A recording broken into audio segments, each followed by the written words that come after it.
볼수록 좋다. 왜냐하면 더 이상 설명할 필요가 없기 때문이다. 그런 말을 했어요. 부활은 사실인 줄 믿습니다. 진실인 줄 믿습니다. 그렇습니다. 주님이 부활하셨기에 뭐 더 설명이 필요하겠습니까? 주님은 부활하셨고 오늘 우리와 함께 하시는 줄 믿습니다. 2차 세계대전이 한창이던 1943년 1월 22일에 미국 뉴욕항에서 병력을 태운 수송선이 막 출발을 해요.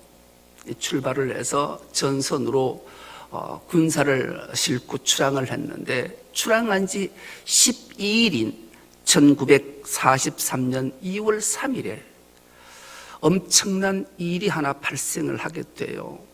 독일의 잠수함이 엄밀하게 접근해서 의뢰를 쌓아서 이 도이처스트호가 침몰하게 돼요. 여러분, 배가 의뢰에 맞아서 침몰하니 병사들이 그 망망대해에서 얼마나 공포스럽고 두려웠겠어요. 그런가 그 배에는 구명정이 있었고 구명조끼가 있었어요. 그때 막 우왕좌왕할 때 함께 타고 갔던 군목 4명이 있었어요. 이 군목 4명이 침착하게 병사들에게 구명조끼를 입히고 그리고 구명정에 태우기 시작해요. 그렇게 한 사람 한 사람씩 구명조끼를 입히고 난데 이제 구명조끼가 딱 떨어졌어요. 그때 마침 자기 앞에 병사 하나가 떨고 서 있는 거예요. 그때 이에게 군목인 클라크 폴링이라 이름하는 군목이 이 병사에게 물어요. 너 예수 믿냐? 근데 이 병사가 아니요. 답이 아니요예요. 그러자 이 클라크 폴링은 급하게 자기가 입고 있던 구명조끼를 벗어서 그 병사에게 입혀줘요. 그리고 이런 말 한마디를 남기게 돼요. 나는 예수 믿으니 죽어도 천국 가는데 너는 예수를 믿지 않으니 반드시 살아서 예수 믿고 천국에서 나와 만나자. 그렇게 하고 그 구명조끼를 그 병사에게 입혀요. 함께 동성했던, 함께 탔던, 승선했던 나머지 군목 3명도 자기 구명조끼를 벗어서 병사들에게 하나씩 입혀주고 그들을 구명정으로 인도하고 난 이후에 이 군목 4명은 서로가 서로의 팔짱을 끼고 이 찬송가를 부르면서 전사하게 돼요. 내 주를 가까이 하게 하면 십자가 짐 같은 고생이나. 이 찬송을 하면서 이 4명의 군목들은 그렇게 사하나되어져 갔어요. 그때 그 클라크 폴링의 군목의 구명조끼를 받아 입었던 병사는 그레디 클락이라는 이름하는 자인데 그는 하나님의 은혜로 살았어요. 그리고 돌아왔어요. 그리고 자기가 겪었던 일을 그대로 보고하게 되는데 그 보고가 당시의 대통령이었던 트루만 대통령에게 전해지게 되는 거죠. 이 자가 생생한 증언을 한 거예요. 이 4명의 군목들이 자기의 구명조끼를 벗어서 병사들에게 입히고 마지막 찬송가 부르며 기도하며 그렇게 전사하는 모습을 똑똑히 보았노라고. 그러자 트루만 대통령은 이들을 기념하기 위해서 불멸의 내 군목 기념관이라는 예배당을 하나 지어서 오늘날 또 예배 드리게 하고요. 더 나아가 필라델피아 그 주에서는 이들을 기념하기 위해 히체플린스라는 기념관을 세우기도 했고요. 그리고 더 놀라운 것은 사진에서 잠깐 봤듯이 4인의 불멸의 군목들 하면서 기념 우표를 발행하기도 했습니다. 그리고 더 나아가 유명한 작곡가 제임스가 영원한 빛이라는 뮤지컬을 제작해서 공연함으로 놀라운 반향과 감동을 줬다라는 거죠. 우리나라 불멸에 하면 이수신이 기억나지만 미국은 불멸하면 이 4명의 군목을 떠올린다라는 거예요. 이들을 위해 기념 예배당을 지었을 때 트루만 대통령은 이 군목 4명 이름을 또록또록하게 불렀다라는 거예요. 조지 폭스, 알렉산더 구스, 클라크 폴링, 존 워싱턴. 이 4명은 불멸이다. 영원한 빛으로 우리에게 남아있다. 그렇게 증거했던 겁니다. 여러분, 오늘 본문의 이야기는 우리가 너무나 잘 아니까 간단하게만 설명하려고 해요. 이제 예수께서 죽으셨어요. 죽자 어떤 일이 있는가? 오늘 본문이 이렇게 시작합니다. 안식일이 다 지나고 안식 후 첫날이 되리는 새벽에 막달라 마리아와 다른 마리아가 무덤을 보려고 갔더니, 이렇게 시작합니다. 마태, 마가, 누가, 요한 이 사복음서에 예수님의 부활 사건을 다 기록하고 있어요. 네 복음서를 종합해보면 이 예수님의 무덤을 찾았던 여인들은 4명이었어요.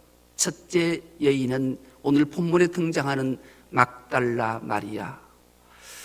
이 마리아 외에 다른 마리아는 야고보의 어머니 마리아, 이 두 마리아하고 요안나라라 이름하는 분과 살로메라는 여인, 이 살로메와 요안나와 야고보 어머니 마리아와 막달라 마리아, 이 4여인이 예수님의 무덤을 향해 가고 있었던 겁니다. 그런데 이 여인들이 무덤을 향해 간다라는 것은 그렇게 놀라운 결단이 아니면 할 수 없는 일이었어요. 왜냐하면 예수님이 십자가에 죽으시고 묻히시자 대제사장들과 장로들이 빌라도 총독을 찾아가요. 찾아가서 이렇게 부탁을 해요.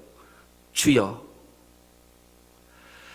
저자가 죽은 저 예수가 살아있을 때 많은 무리들과 백성들을 미혹하는 말을 한 적이 있습니다. 나는 죽지만 십자가에 죽고 사흘 만에 살아나야 하리라 라는 말을 했습니다.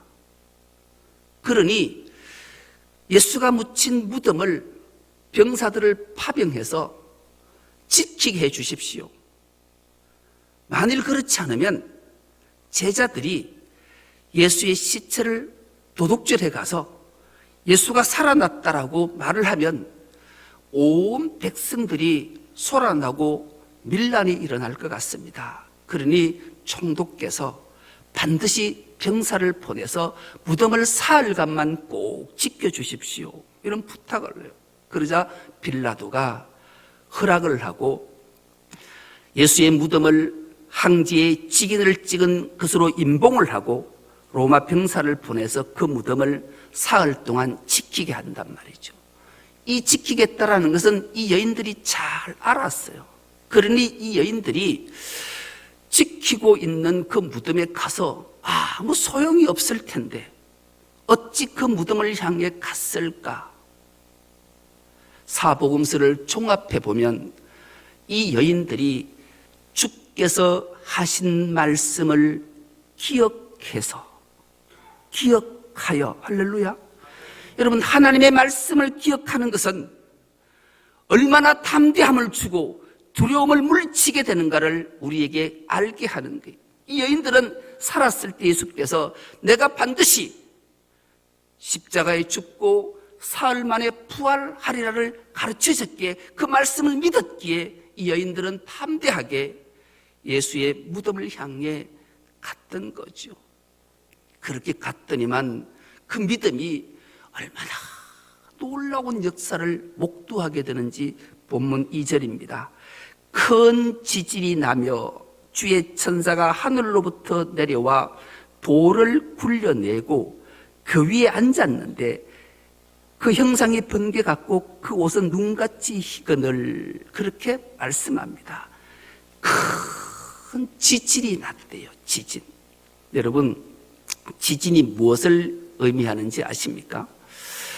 학개 2장 6절에서 7절 말씀은 하나님의 임재와 하나님의 현현을 이렇게 증거하고 있고, 그 증거대로, 예언대로 오늘 드디어 이 일들이 나타나고 목도되었다라는 거예요. 그리고 오늘 학개 2장 6절에서 7절 좀 띄워주소. 자, 한 목소리 합독해 보겠습니다. 시작. 만군의 여호와가 이같이 말하노라. 조금 있으면 내가 하늘과 땅과 바다와 육지를 진동시킬 것이요, 또한 모든 나라를 진동시킬 것이며 모든 나라의 보배가 이르리니 내가 이 성전의 영광이 충만하게 하리라. 만군의 여호와의 말이니라. 아멘. 여러분, 지진을 우리는 경험해 본 바가 있습니다. 지진, 우리 진도 5쯤 돼도 여러분 지진 트라우마 있으신 분도 계시죠? 저도 두 번째 지진이 날 때 제가 소파에 앉아 있었는데 지진이 나니까 소파가 샥 밀려가지고 TV 앞에 턱 섰어요. 여러분, 오늘부터는, 오늘 말씀을 통해서는 앞으로 이 지진이 일어날 때 우리는 하나님의 현현, 하나님의 임재가 나에게 오는구나, 이렇게 생각하면서 주의 이름을 부르는 은혜가 있기를 축복합니다. 주님이 지켜주실 줄 믿습니다. 여러분, 큰 지진이 났다라는 것은 하나님께서 놀라운 역사하심을 드러내고, 이 드러내는 것은 바로 보배가 이르게 하기 위함이라고 말하는데, 이 보배라는 말의 풋노트는 뭐라고 말하는가? 만국이 사모하는 것. 그 보배, 만국이 사모하는 게 뭐겠어요? 예? 뭐겠어요? 두말할 것도 없이 우리의 구원자 메시아 그리스도 예수를 지칭하는 거예요. 그분의 현은, 그분이 다시 살아나심을 성경은 이렇게 증언하고 있고, 그 증언대로 천사가 무덤에 돌을 굴러내고 예수를 부활시킨 하나님의 놀라운 영광을 이 네 여인에게 보이셨단 말이에요. 그러니 이 얼마나 놀랍고 충격스러운 일이겠냐고요. 엄청난 기쁨과 감격이 이 여인들에게 있었고, 주님이 그 여인들을 만나서 말씀까지 들려주시니 이 여인들이 얼마나 감격스럽고 놀랍고 은혜를 받았을까요? 그 본문이 오늘 9절인데요. 우리 9절을 우리가 한 목소리로 한번 합독해 보겠습니다. 시작. 예수께서 그들을 만나 이르시되 평안하냐 하시거늘 여자들이 나가 그 발을 붙잡고 경배하니. 아멘. 여러분, 이 네 여인들이 무덤 앞에 갔어요. 무덤 앞에 갔더니만 천사들이 내려와서 그 돌을 굴러내고 주님의 부활하신 것을 알려주잖아요. 이 여인들이 얼마나 감격했을까요?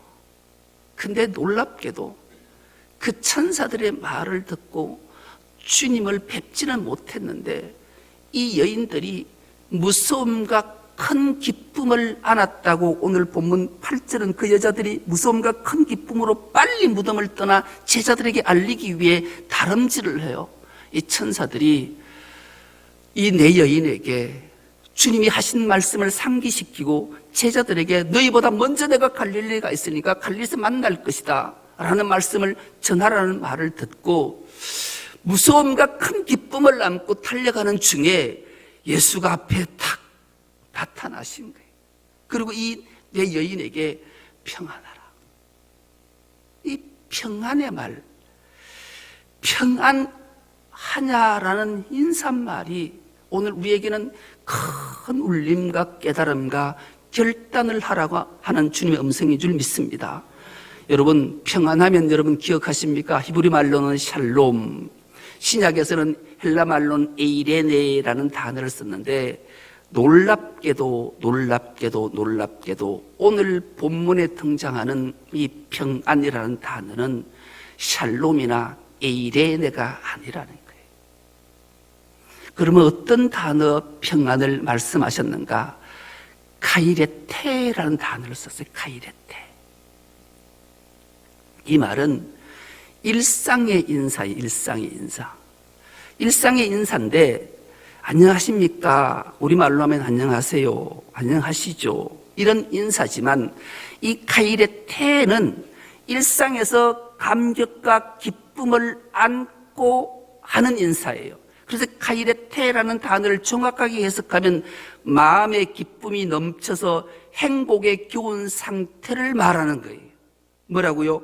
마음의 기쁨이 넘쳐서 행복에 겨운 상태. 주님의 부활하신 주님이 나를 부활시켰고 날마다 부활시키실 그 주님을 믿기에 우리 일상은 기쁨이 넘치고 마음의 행복이 가득한 상태. 내 기쁨과 행복이 당신에게도 있기를 원합니다 라고 카이레테라는 인사를 했다라는, 주님이 그 인사를 이 내 여인에게 한 거예요. 그런 이 여인의 삶이 어떠했겠냐고요. 놀라운 기쁨과 마음의 감동과 행복이 넘쳤을 줄 믿습니다. 그래서 우리는 이 부활의 아침에, 이 부활절 날에 주님이 부활하심이 주님만 부활하신 것이 아니라 우리 또한 부활시켜 주셨으니 이 부활의 기쁨과 행복의 감격을 안고 살아가는 은혜가 있길 축복합니다. 이것을 일상으로 살아내라는 거예요. 일상이 얼마나 중요한지. 여러분, 마음의 행복과 감동이 넘치시길 축복합니다. 저는 어제 아래 금요일이지요. 어제 아래 금요일에 두 사건을 경험했어요. 한 사건의 주인공이 오늘 저기 앉아 계신데요. 여러분, 이제 설교가 끝나면 강구 시간에 하려고 미리 선포를 하면 여러분들이 혹시 설교에 주목하지 못할 것 같아서 제가 언급을 안 하고 지금 넘어가고 있어요. 이 금요일 날 우리 목장 목동 모임을 마쳤어요. 마치고 우리 교회에 있었던 여러 가지 사건들을 이제 얘기하고 그랬어요. 지금 가난한 교인들이 있잖아요. 또 마음에 참 감동이 있는 분이 또 기억나요. 여러분들 또 이름을 들으면 기억하실 거예요. 최금순 권사님, 이분은 우리는 기억을 해요.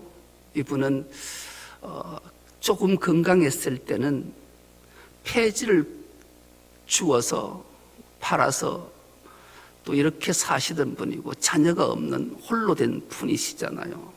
그분이 10수년 동안 모아놨던 돈을 가지고 건축헌금, 엄청난 금액의 건축헌금과 또 아프리카에 마실 물이 없는 자들에게 우물을 파라고 엄청난 금액을 주신 사건을 떠올려 보실 거예요. 그 금액은 무려 3,500만 원 가까이였던 거예요. 그분은 전 재산이었을 거예요. 그분과 늘 한 달에 한 번 정도는 오랜 통화가 안부를 물어요. 그 안부를 했더니만 우리 강선대 권사님께서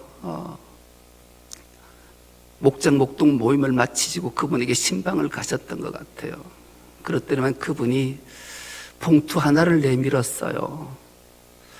한 2년간 저희 교회를 못 나오셨으니까 그 기초수급비, 노령연금 이런 걸 받았을 때 11조를 똑똑 떼놓으셨다가 2년간 모은 11조 175만 원을 내가 충성도교회 건사니까 11조를 전해줬어요.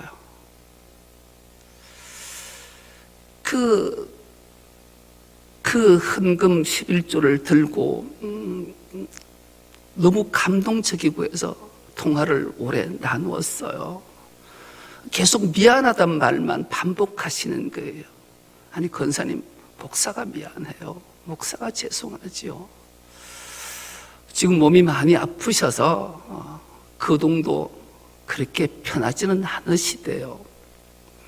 그러면서 오늘 이 부활절에 그분의 일상이 늘 우리 충성록교회를 기억한다라는 거예요. 그분이 강원도에 조카 집에 가 있다가 다시 이 포항 땅으로 오게 된 것은 우리 교회가 교인이 너무 좋아서, 목사님이 너무 보고 싶고 좋아서 이 교회에 포항 땅에 오셨다라는 거예요. 그런데 우리 교회가 이전하면서 지금 집에서 교회 오려면 신호등을 2개를 건너야 되는데 몸이 불편해서 신호등 건너는 게 너무 무섭고 또 겨울에 바람이 세서, 그래서 우리가 늘 유장로님이 차로 태우러 가는데 이분이 너무 그게 부담이 되어서 미안해서 그걸 못하겠다면서 가까운 교회에 간다면서 끊임없이 사양을 하셨던 분인데, 어쨌든 그런 감동적인 일이 있었어요. 그리고 또 한 분에게는 엄청난 충격과 고통을 받았는데 그건 설교 시간에 적절치 않으니까 언급은 안 하겠습니다. 어쨌든 그런 일상을 주님은 살아내기를 원하시는 거예요. 우리가 이런 일상을 살아낼 때 이 4명의 군목처럼 정말로 영원히 빛나는 삶을 살아갈 수 있는 길을 주님이 말씀하셨던 거죠. 부활은 매일의 일상을 삶을 신앙을 보여주며 사는 것이 영원한 삶을 살아가는 자의 반드시 해야 될 일임을 우리에게 말씀하는 거죠. 여러분, 영원히 빛나는 삶이 뭐겠어요? 주님과 함께 부활하신 주님, 나를 부활시키신 주님, 그 부활의 영광과 감격과 행복을 안고 남을 존중히 여기고 예의를 차리고 상식된 삶을 살며 날마다 가일의 태를 외치는 기쁨과 행복이 넘치는 마음으로 상대에게 안녕을, 기쁨을 전하는 일을 살아내는 것이 영원히 빛나는 삶임을 우리에게 말씀하시는 거죠. 우리도 그런 삶을 살아내서 이 4명의 군목처럼, 우리 최금순 권사님처럼, 우리 주님처럼 영원히 빛나는 삶을 살아서 많은 이들에게 그리스도 향기와 편지가 되는 우리 중순교회 모든 건속 다 될 수 있기를 주의 이름으로 축복합니다. 하나님 감사합니다. 영원히 빛나는 삶이 무엇인지를 말씀을 통해 주셨사오매 우리가 일상의 부활의 감격과 기쁨의 행복을 안고 살아갈 수 있는 우리 모두가 되게 하여 주옵소서. 감사드리오며 예수님의 이름으로 기도드리옵나이다. 아멘. 이어서 세례식을 거행하도록 하겠습니다. 오늘